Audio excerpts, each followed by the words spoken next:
So,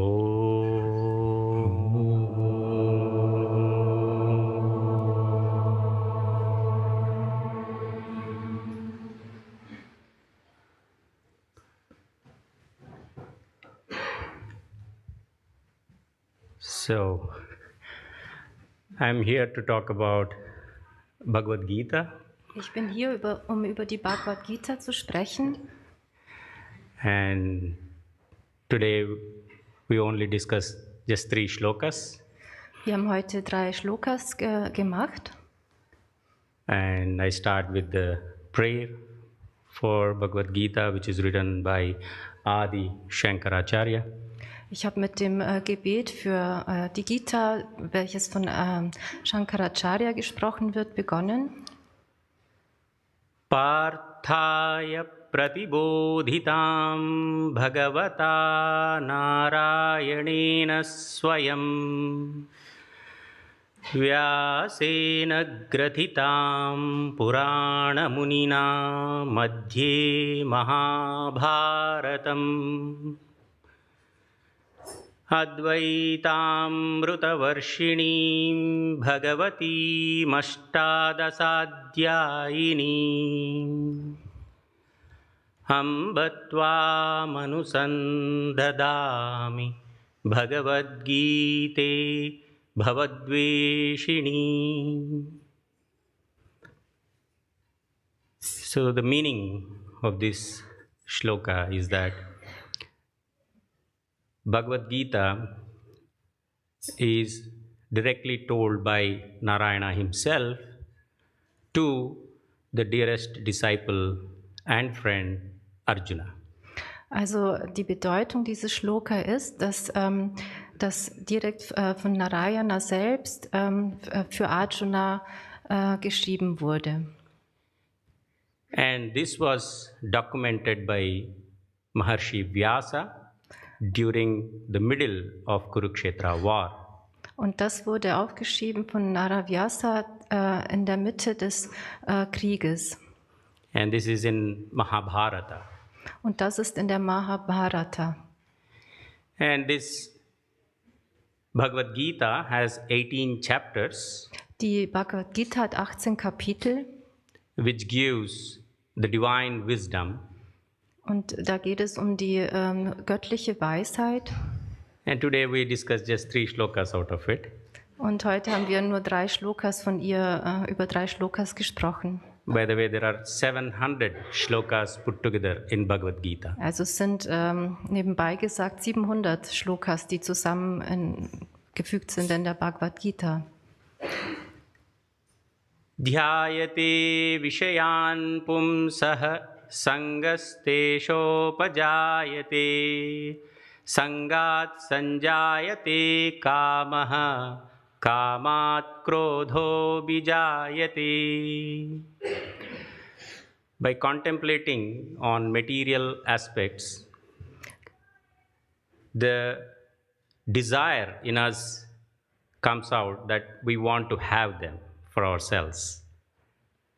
Indem wir über göttliche Aspekte kontemplieren, kommt das Begehren, der Wunsch in uns auf, dass wir das selbst auch haben.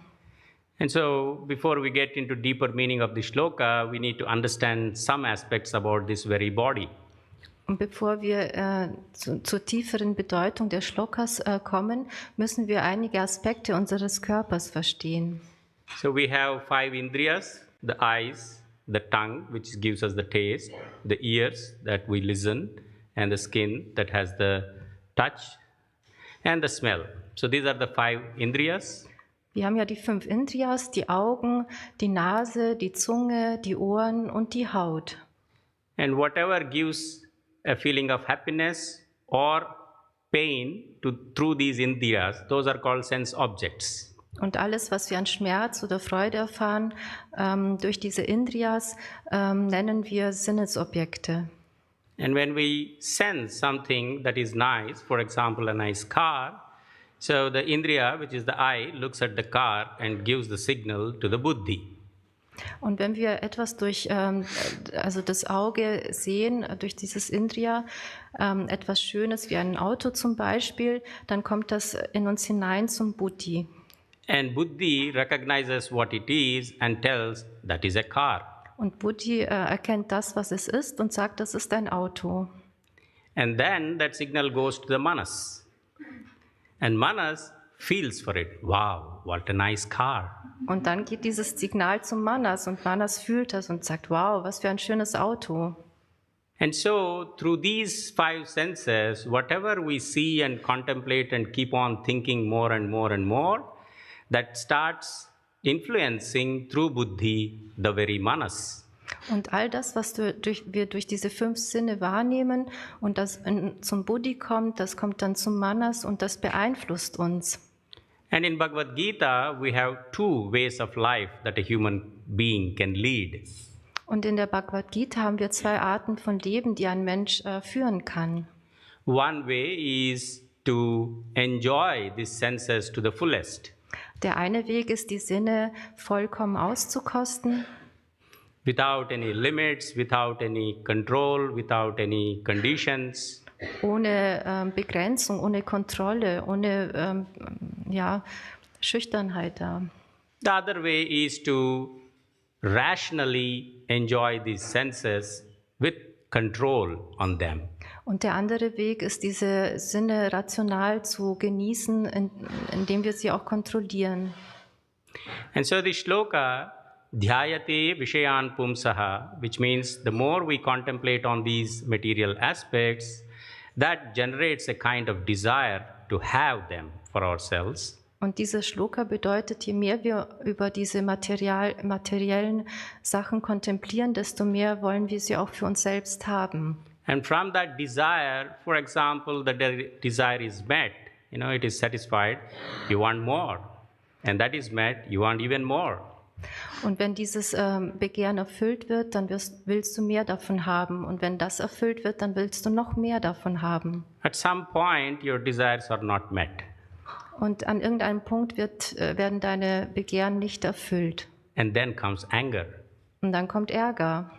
Krodhat bhavati sammohat, sammohat smriti vibhramaha. So from anger, there is bewilderment in the mind. Also von dem Ärger, der im Geist ist. And from that bewilderment, we lose the distinction of distinguishing between right and wrong. Und dann verlieren wir die Unterscheidungsfähigkeit zwischen falsch und richtig. And from that, there is a deep depression into which a human being gets into. Und von da aus kommt man in eine tiefe Depression als menschliches Wesen. But this material world is there for our enjoyment. Aber diese materielle Welt ist doch hier für unser Vergnügen. We have to live in this material world. Wir müssen ja in dieser materiellen Welt leben. Then what is the way out? How do we deal with it? Und wie ist dann der Weg hier raus? Wie gehen wir damit um? And there Bhagavan says the next shloka, Raga dvesha viyuktaistu vishayan indriyaischcharan atma vashair vidheyatma prasadamadigaccati. Which means the 2 aspects that are mentioned in the shloka, raga and dvesha. Raga means limitless love, passion. Dvesha is pointless hate. Also hier werden diese 2 Aspekte angesprochen, Raga und Dvesha. Und Raga ist so die Leidenschaft und Dvesha ist die Abneigung. So what Bhagavan is suggesting is that when you are enjoying your senses and when you are consuming the material objects, neither have raga towards them, nor have dvesha to any of them. Und das, was Bhagavan hier vorschlägt, ist, dass er sagt, du solltest weder Raga noch Dvesha in Bezug auf die materiellen Objekte haben. So for example, you are walking through Maya cafe and then have one coffee on one day, it feels good, it tastes nice sometimes. Also zum Beispiel, du gehst ins Café Maya, trinkst einen Kaffee, das fühlt sich gut an. And second day you go and then you have one more cup. Am 2. Tag gehst du wieder und hast noch mal eine Tasse mehr. And third day you feel like, oh, I must have one more cup. Und am 3. Tag hast du das Gefühl, oh, ich muss noch eine Tasse mehr haben. A point comes when you say, oh, it doesn't go anywhere. I mean, without having a cup of coffee, it doesn't happen. It's not possible without a coffee. Und der Punkt ist ja dann, wenn es dahin kommt, dass du sagst, ohne Kaffee kann ich nichts mehr machen. Also ich And that brauche is den. raga. Das ist Raga. That you have deeper interest in it. That is, you can't live without it. That is raga.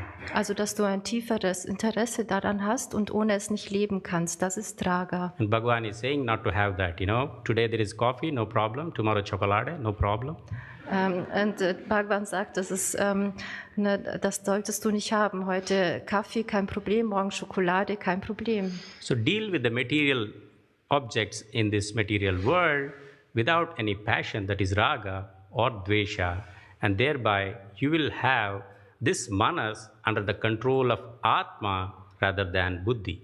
Und wenn du mit den materiellen Objekten so umgehst, ohne dass du Raga hast oder Dvesha hast, dann hast du das mehr unter Kontrolle von Atman und nicht unter Kontrolle von Buddhi. When the manas is under the control of Atma, and remember Atma is the divine element and it always paves the way for blissfulness. Prasada madhigacchati. Prasada is the divine grace. Das ist dann eben, dass Manas dann unter Kontrolle ist von Atman und das ist das, wo das Göttliche, die göttliche Wonne stattfindet.